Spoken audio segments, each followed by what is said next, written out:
अस्सलाम वालेकुम स्टूडेंट्स। आज हम सेंट्रीपिटल फोर्स के टॉपिक को स्टडी करेंगे। और सेंट्रीपिटल फोर्स जो है ये वो फोर्स है जो कि किसी बॉडी के नॉर्मली स्ट्रेट पाथ को बेंड करके सर्कल में चेंज कर देती है। यानी कोई भी बॉडी जब सर्कल में मूव करेगा तो उसके लिए सेंट्रीपिटल फोर्स ही रिस्पॉन्सिबल होगी, क्योंकि ये उसे सेंटर ऑफ द सर्कल की तरफ खींचेगी। आपने अपनी डेली लाइफ में ये ऑब्जर्व किया होगा कि अगर आप किसी स्टोन को बांधें किसी रस्सी के साथ और उसको घुमाना शुरू करें, तो जब तक आप इसको घुमाते रहते हैं, यानी आपका हाथ इसके ऊपर फोर्स एक्सर्ट करता रहता है, तब तक ये सर्कल में रोटेट करता रहेगा। और जैसे ही आप अपने हाथ वाली फोर्स इसके ऊपर से हटाएंगे तो ये बेंड होने की बजाय स्ट्रेट पाथ को फॉलो करेगा और कहीं दूर जाके गिर जाएगा। यानी नॉर्मली किसी भी बॉडी की मोशन स्ट्रेट पाथ होती है, लेकिन अगर हम उसके ऊपर सेंट्रीपिटल फोर्स अप्लाई कर दें तो वो स्ट्रेट पाथ बेंड होकर सर्कुलर पाथ में चेंज हो जाता है। यानी सेंट्रीपिटल फोर्स जरूरी है किसी ऑब्जेक्ट की सर्कुलर मोशन के लिए। इसके अलावा भी डेली लाइफ में इसकी बहुत सारी एग्जांपल्स हैं, जैसे हमारे नेचुरल सैटेलाइट्स जो हैं, यानी मून अर्थ का नेचुरल सैटेलाइट है क्योंकि ये अर्थ के गिर्द रिवॉल्व करता है, और हमारी अर्थ जो है वो सन के गिर्द रिवॉल्व करती है। तो जो भी चीज किसी दूसरी चीज के गिर्द सर्कुलर मोशन परफॉर्म करता है उसके लिए रिस्पॉन्सिबल है ये सेंट्रीपिटल फोर्स। इसके अलावा हम इसकी एप्लीकेशन पढ़ते हैं न्यूक्लियर फिजिक्स में, जहां न्यूक्लियर पार्टिकल्स को हम एक्सेलरेटर्स में गोल गोल घुमाते हैं और उनकी एनर्जीज को इंक्रीज करते जाते हैं और उन्हें स्पीड अप करते जाते हैं। इसका मतलब है सेंट्रीपिटल फोर्स की डेफिनेशन हम इस तरह से कर सकते हैं कि the force which is needed to bend normally straight path of the particle into the circular path, this is called centripetal force. इसके लिए यहां हम ये डायग्राम कंसिडर करेंगे कि पार्टिकल जो है वो ए पॉइंट पर है और बी की तरफ मूव करेगा नॉर्मली स्ट्रेट, अगर हम इसके ऊपर से फोर्स हटा लेंगे तो। और ये है इसका सेंटर जिसके अबाउट ये रोटेट करेगा, इसको हम ओरिजिन कहेंगे ओ। और ये फोर्स जो है ये इसको सेंटर की तरफ पुल कर रही है, जो कि इसकी सर्कुलर मोशन के लिए रिस्पॉन्सिबल है, यानी ये एंटी क्लॉकवाइज रोटेट करेगा इस फोर्स के अंडर।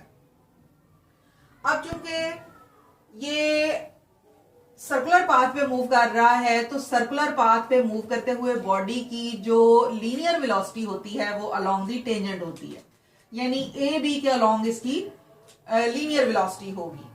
और चूंकि लीनियर वेलोसिटी की डायरेक्शन हर पॉइंट पे डिफरेंट है, क्योंकि जहां पे भी आप टेंजेंट ड्रॉ करेंगे उसकी डायरेक्शन टोटली डिफरेंट होगी। इसका मतलब ये है बेशक आप वेलोसिटी की मैग्नीट्यूड को सेम रखें, लेकिन चूंकि इसकी डायरेक्शन चेंज होती जा रही है हर पॉइंट पे, तो हम कहेंगे कि यहां पर वेलोसिटी कांस्टेंट नहीं है बल्कि वेरी कर रही है। और अगर वेलोसिटी में वेरिएशन आ जाए तो फिर हम एक्सेलरेशन को कैलकुलेट करते हैं, जो कि rate of change of velocity के इक्वल होता है। यहां हमने इसको delta we over delta T से रिप्रेजेंट किया है। अब अगर हम सपोज करें कि डेल्टा टी वो टाइम है जिसमें पार्टिकल की वेलोसिटी चेंज हो जाती है और ये ए पॉइंट से बी पॉइंट की तरफ मूव कर जाता है, यानी हम एक दूसरी डायग्राम यहां पे कंसिडर करेंगे जिसमें पार्टिकल की पोजीशन जो होगी वो एक पॉइंट से दूसरे पॉइंट तक चेंज हो जाएगी। फॉर एग्जाम्पल ये पहले अगर ए पॉइंट पर था तो कुछ देर बाद ये बी पॉइंट पर होगा, और अगर इस वक्त इसकी वेलोसिटी v1 है तो बाद में इसकी वेलोसिटी v2 हो जाएगी चेंज होकर। और सेंटर से यहां तक का फासला है OA, जबकि यहां तक का फासला है OB, यानी ये पॉइंट बी है आपका। और इस दौरान ये आर्क कवर करता है जिसको हम एस से रिप्रेजेंट करेंगे, और इसको हम अप्रोक्सीमेशन के तौर पर नॉर्मली स्ट्रेट लाइन में चेंज कर देंगे। अब क्योंकि यहां पर डेल्टा टी टाइम गुजरने के बाद वेलोसिटी में चेंज आ रहा है और कुछ डिस्टेंस एस कवर हो रहा है, तो हम S is equal to V T का फॉर्मूला यहां पर यूज करेंगे। और चूंकि टाइम इंटरवल यहां पर बहुत स्मॉल है तो डेल्टा टी को हम एस ओवर वी से लिखेंगे, यानी इस v को हमने इधर ले जाकर डिवाइड कर दिया है। और फिर इस डेल्टा टी को हम इस डेल्टा टी की जगह पुट करेंगे इस इक्वेशन में, यानी delta V as it is और डेल्टा टी की जगह हमने एस ओवर वी पुट कर दिया और ये वी ऊपर चला जाएगा तो ये बन जाएगा we delta we over S. ये है हमारी पहली इक्वेशन।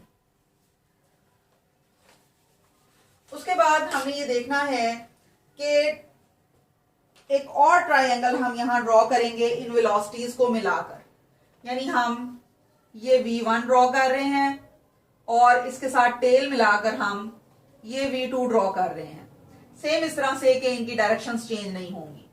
और ये जो इनके दरमियान डिस्टेंस है ये हमें बताएगा डेल्टा V के बारे में।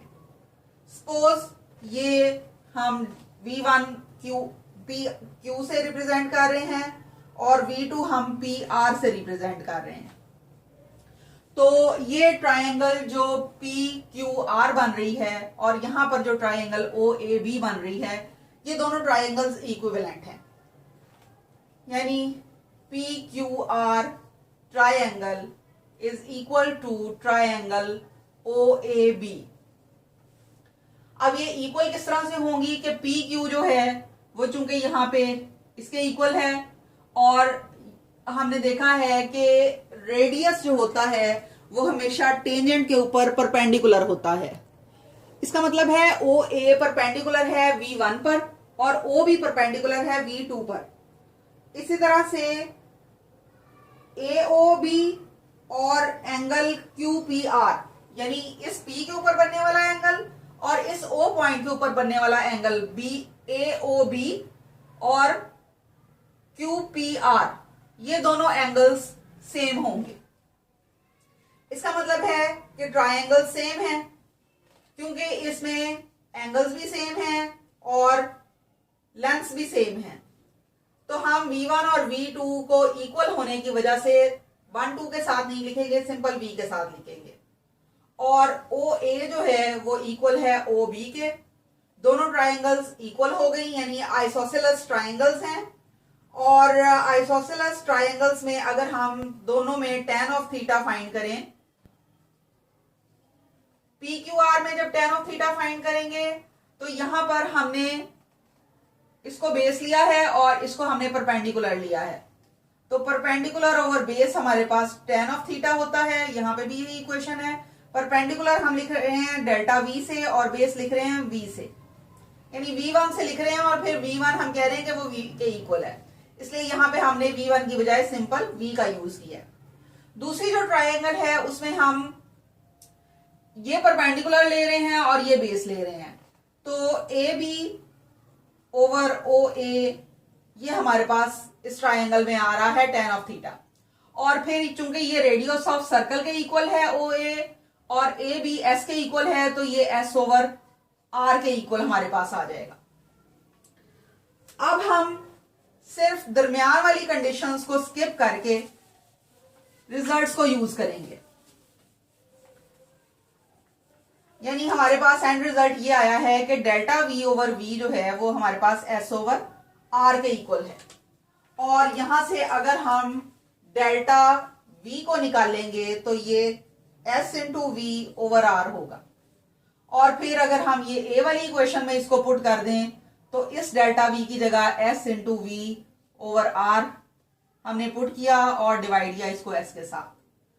अब ये S और ये S आपस में कैंसिल हो जाएंगे और बाकी बचेगा हमारे पास V स्क्वायर ओवर R, यानी हमने एक्सेलरेशन की मैग्नीट्यूड निकाल ली है। एक्सेलरेशन हमारे पास होता है V स्क्वायर ओवर R के, और इस एक्सेलरेशन को हम कहेंगे सेंट्रीपिटल एक्सेलरेशन। ये एक्सेलरेशन हमेशा सेंटर की तरफ होता है, यानी अलोंग द रेडियस होता है, अंदर की तरफ, जो इस ऑब्जेक्ट को सेंटर ऑफ सर्कल की तरफ खींचता है। और चूंकि यहां पर हम कह रहे हैं कि AB जो है वो बहुत ही स्मॉल आर्क लेंथ है, तकरीबन ना होने के बराबर है, तो एक्सेलरेशन इस केस में डायरेक्टेड टुवर्ड्स द सेंटर होगा और हमेशा अलोंग द रेडियस होगा। और अगर हम इंस्टेंटेनियस एक्सेलरेशन ऑफ ऑब्जेक्ट को कंसिडर करें जो कि यूनिफॉर्म स्पीड के साथ मूव कर रही है इन अ सर्कल, तो एक्सेलरेशन हमेशा डायरेक्टेड टुवर्ड्स द सेंटर होगा और along the radius of the circle होगा।